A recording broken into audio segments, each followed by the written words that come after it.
आप सबको मेरा प्यार भरा नमस्कार। कीर्तन हिंदू धर्म में ईश्वर या देवता की भक्ति के लिए उनकी महिमा या नामों को भांति भांति रूप में उच्चारना ही कीर्तन कहलाता है। ये भक्ति के अनेक मार्गों में से एक है। कीर्तन संगीत में पूजन या सामूहिक भक्ति का स्वरूप है।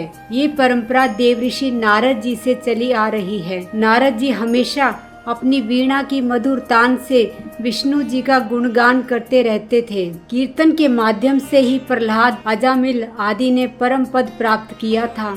मीराबाई, तुकाराम आदि संत भी इसी परंपरा के अनुयायी थे। आमतौर पर कीर्तन में एकल गायक द्वारा छंद गाया जाता है, जिसे उसके बाद संपूर्ण समूह ताल वाद्यों के साथ दोहराता है। कई बार गीत के स्थान पर धार्मिक कविताओं का पाठ, भगवान के नाम की पुनरावृत्ति या नृत्य भी होता है। कीर्तन को पूजा के स्वरूप में चैतन्य महाप्रभु ने लोकप्रिय बनाया। कीर्तन का विकास मुख्य रूप से बंगाल में हुआ ऐसा माना जाता है। कीर्तन के गीतों में अक्सर मानव आत्मा और ईश्वर के संबंधों का वर्णन कृष्ण और उनकी प्रेमिका राधा के संबंधों के रूप में किया जाता है। कृष्ण नाम को आधार बनाकर मृदंग अथवा करताल के ताल पर भक्तिपूर्ण गीतों पर नाचना इसकी विशेषता है।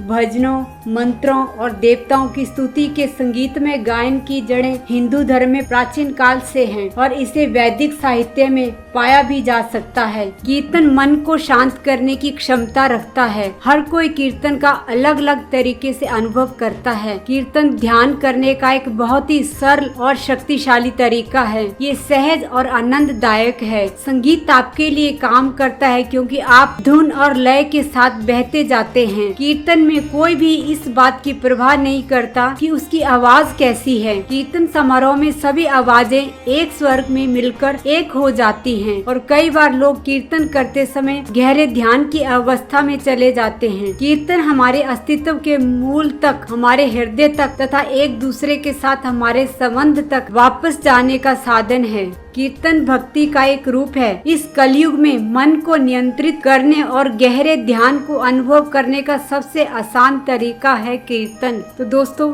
वीडियो अगर पसंद आए तो लाइक, शेयर, सब्सक्राइब जरूर करें और अपनी राय कमेंट सेक्शन में लिखना ना भूलें। नमः शिवाय।